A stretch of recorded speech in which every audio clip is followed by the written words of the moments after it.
Assalamualaikum warahmatullahi wabarakatuh. Berjumpa lagi dengan Pak Noh channel tutorial dan edukasi pengajar sambil belajar. Kali ini kita akan membahas soal-soal penilaian tengah semester kelas 6 semester 1 muatan pelajaran ilmu pengetahuan alam. Simak terus video ini sampai selesai.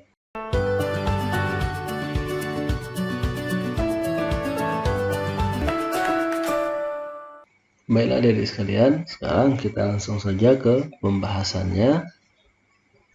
Soal yang pertama, perkembangbiakan tumbuhan yang terjadi melalui proses penyerbukan atau kawin disebut juga sebagai perkembangbiakan.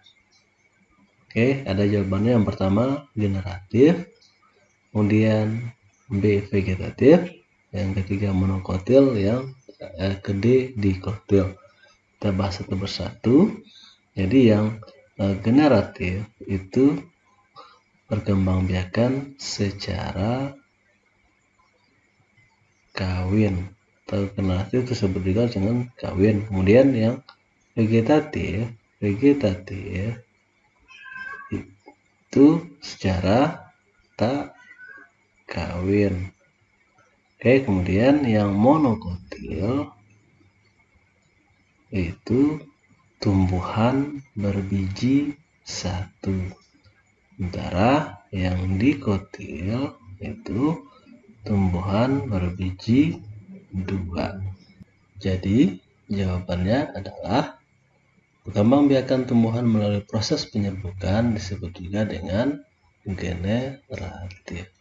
Untuk yang soal yang kedua, bawang merah berkembang biak melalui proses yang disebut. Coba diperhatikan bentuk bawang merah. Mungkin bagi yang pernah melihat bagaimana bentuk bawang merah, jadi bawang merah itu disusun atas lapis-lapis. Jadi bentuknya lebih kurang seperti ini. Kemudian lapis satu, lapis selanjutnya berlapis-lapis. Nah, jadi kemudian bagian bawah ada akar.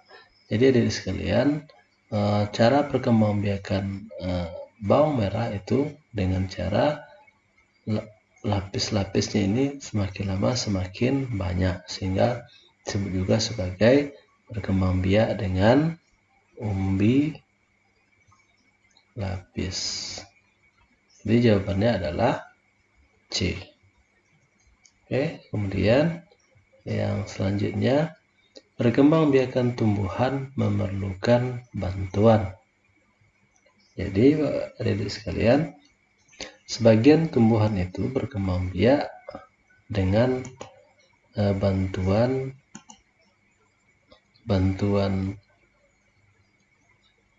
manusia. Ada yang bantuan manusia, itu contohnya pada tumbuhan salak ataupun pada vanili. Kemudian ada juga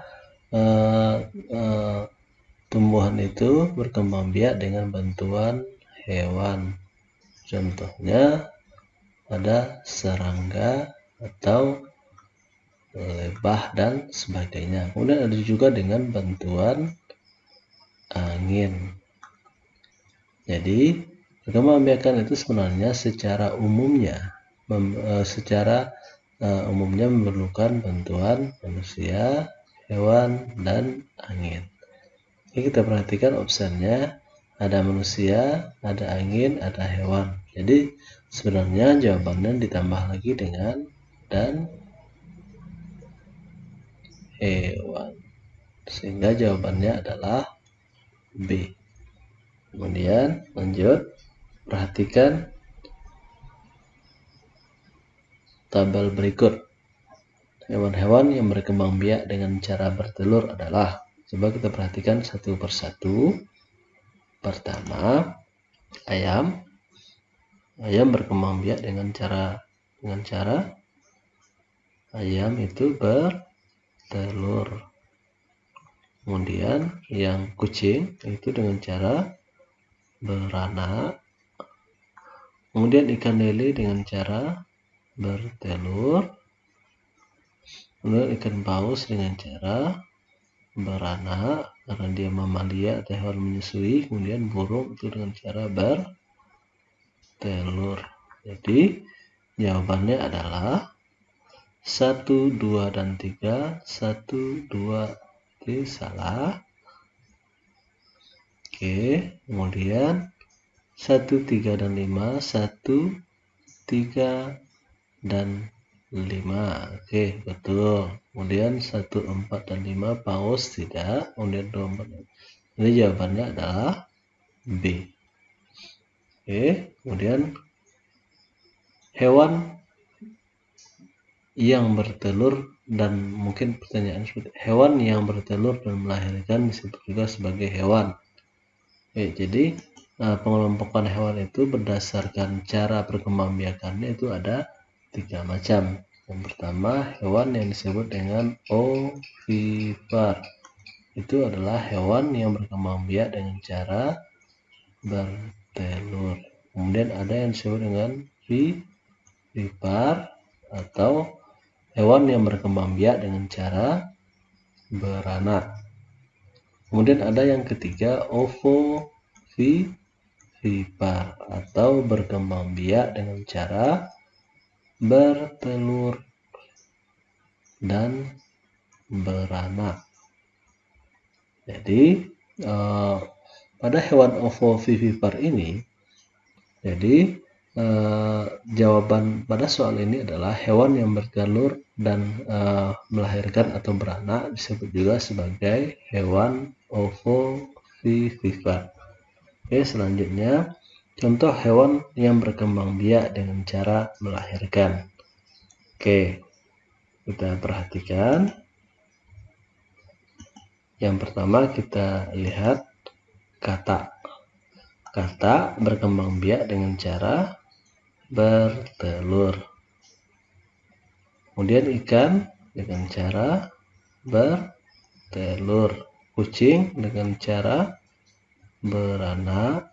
Kemudian cicak dengan cara bertelur. Jadi yang beranak atau melahirkan itu adalah kucing. Sehingga jawabannya adalah C. Kemudian soal berikutnya. Berikut ini adalah jenis tumbuhan yang termasuk langka. Adik-adik sekalian, tumbuhan yang langka adalah tumbuhan yang keberadaannya terancam punah. Artinya, tumbuhan tersebut tidak begitu banyak kita temui dan sulit dikembangbiakkan. Oke, coba kita perhatikan rambutan. Rambutan tidak termasuk langka karena jumlahnya banyak dan bisa dikembangbiakkan. Kemudian durian sama juga seperti rambutan. Kemudian jambu air sama juga banyak dan mudah dikembangbiakkan. Jadi yang termasuk tumbuhan langka salah satunya adalah Rafflesia arnoldi atau biasa disebut sebagai bunga Rafflesia. Oke, selanjutnya akibat buruk yang ditimbulkan oleh penebangan hutan liar adalah, jadi akibat buruknya. Yang pertama kita perhatikan yang A, yaitu banyak tersedia kayu. Banyak tersedia kayu ini adalah baik, bukan buruk. Jadi tidak betul. Kemudian tersedianya air bersih. Justru penebangan hutan yang liar dapat mengakibatkan hilangnya sumber air bersih. Kemudian yang ketiga, terjadinya tanah longsor. Betul. Penebangan hutan secara liar akan mengakibatkan tanah longsor. Kemudian harga kayu murah. Harga kayu murah itu artinya dampak bagus bagi kita. Namun yang ditanya adalah dampak buruk. Jadi jawabannya adalah C. Oke, selanjutnya ciri-ciri khusus bunga teratai. Bunga teratai mungkin adik sudah pernah melihat. Bunga teratai itu bentuknya lebih kurang ini daunnya, kemudian di atasnya tumbuh bunga, Kemudian di bagian bawah ada akar yang panjang sampai ke bawah. Kira-kira ini air.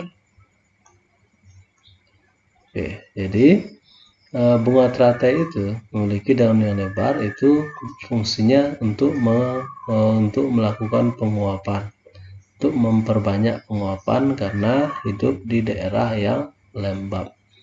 Kemudian akar yang panjang itu berguna mempertahankan posisinya sehingga tidak terombang-ambing ketika ada gelombang air. Oke, jadi ciri-ciri khusus bunga teratai adalah yang pertama, batang panjang dan besar. Oke, batang bunga teratai itu tidak ada, yang ada hanya akar. Kemudian daunnya bundar dan lebar, betul. Bunganya panjang dan halus, kurang tepat, tidak tepat. Kemudian daunnya panjang dan tipis, tidak lebar dan halus. Oke, jadi bundar dan lebar. Jadi jawabannya adalah B. Ciri khusus bunga teratai adalah daunnya bundar dan lebar. Oke, kemudian soal yang berikutnya, daun berwarna hijau karena. Oke, daun berwarna hijau itu karena dia memiliki zat yang disebut sebagai zat hijau daun atau klorofil. Jadi jawabannya adalah D. Oke, selanjutnya, di sekitar rumah kita sering melihat cicak untuk melindungi dirinya dengan cara memutuskan ekornya. Cara ini disebut juga dengan cara. Oke, jadi cara cicak memutuskan ekornya itu disebut juga dengan autotomi. Oke, jadi ada beberapa cara hewan untuk melindungi dirinya, salah satunya adalah dengan memutuskan ekornya. Ini terjadi pada cicak. Kemudian ada juga dengan kamuflase, ada mimikri. Kamuflase adalah cara hewan bersembunyi dengan cara misalnya hewan tersebut berwarna hijau, maka dia akan mencoba hinggap atau bersembunyi di daun yang berwarna hijau sehingga dia tidak tampak oleh musuhnya. Kemudian ada juga dengan cara mimikri. Mimikri ini terjadi pada bunglon. Caranya adalah dengan merubah warna kulitnya sesuai dengan tempat di mana dia hinggap. Oke, soal selanjutnya. Sebutkan hewan yang berguna bagi manusia sebagai penghasil bahan sandang. Oke, adik-adik sekalian, mungkin kita perlu pelajari kembali 3 kebutuhan pokok manusia. Yang pertama, pangan, sandang, dan papan. Oke, pangan itu bahan makanan.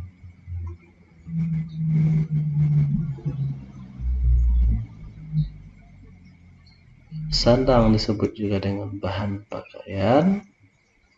Kemudian papan disebut dengan perumahan atau tempat tinggal. Jadi yang berguna sebagai bahan pakaian bagi manusia adalah ulat sutra karena bisa dimanfaatkan sebagai bahan baku kain sutra. Oke, jadi jawabannya adalah D. Kita lanjut. Hyena disebut juga sebagai hewan pintar karena hyena merupakan sebuah hewan yang dapat hidup berkelompok, kemudian mempertahankan dirinya dengan persatuan di kelompoknya tersebut. Jadi salah satu kepintaran hewan hyena adalah dapat mengatasi masalah dengan naluri. Oke, jadi jawabannya adalah B. Kemudian Selanjutnya, kayu pinus digunakan sebagai bahan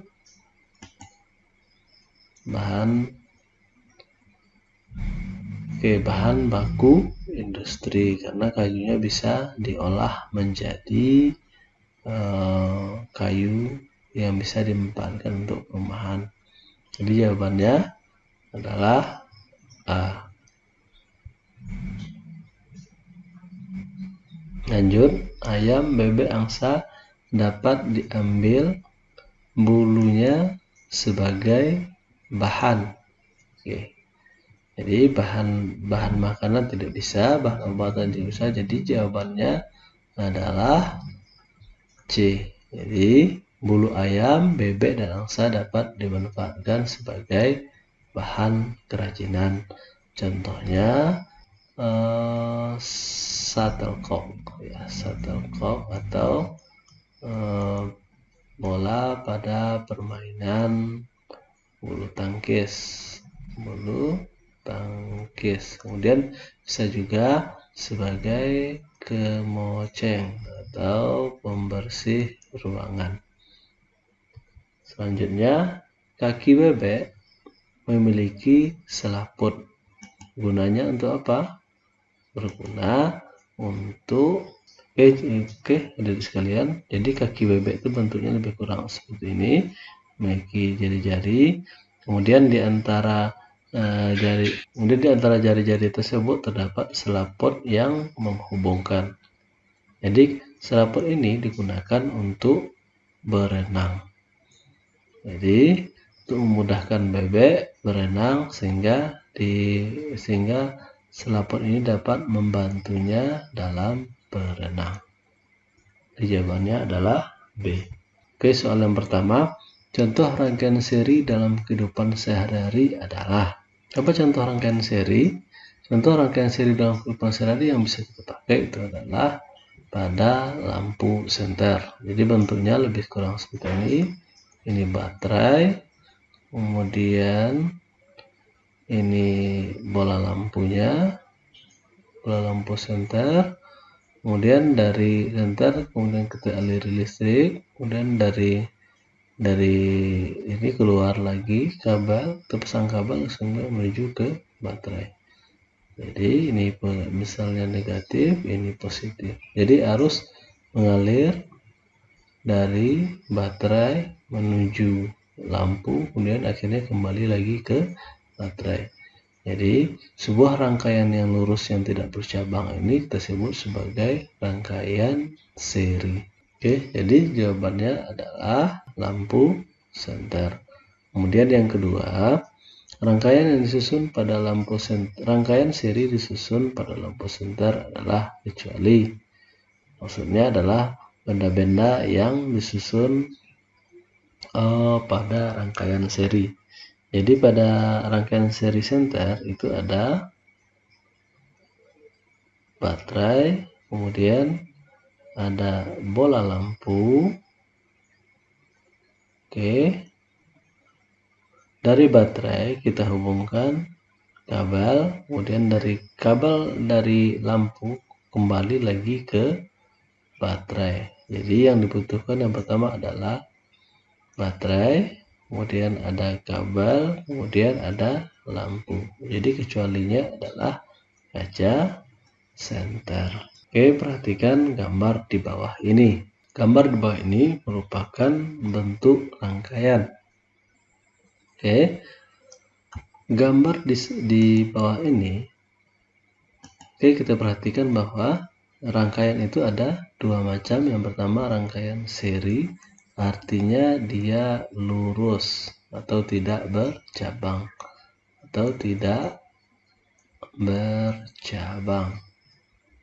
Kemudian ada juga rangkaian paralel atau rangkaian yang bercabang. Coba kita perhatikan, rangkaian lurus itu seharusnya dia keluar dari baterai, kemudian lanjut lagi, kemudian kembali ke baterai. Jadi dia satu arah saja. Ketika ada cabang satu atau cabang yang lain, maka dia akan berubah menjadi rangkaian paralel. Jadi gambar di soal ini merupakan rangkaian paralel. Jadi jawabannya adalah A. Kemudian soal selanjutnya, rangkaian paralel disusun secara. Oke, tadi sudah kita lihat rangkaian paralel itu disusun secara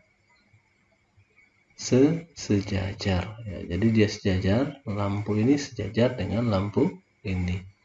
Atau bisa juga misalnya seperti ini kita bikin. Misalnya ini baterai positif negatif, kemudian oke, kita cabang 3 kan,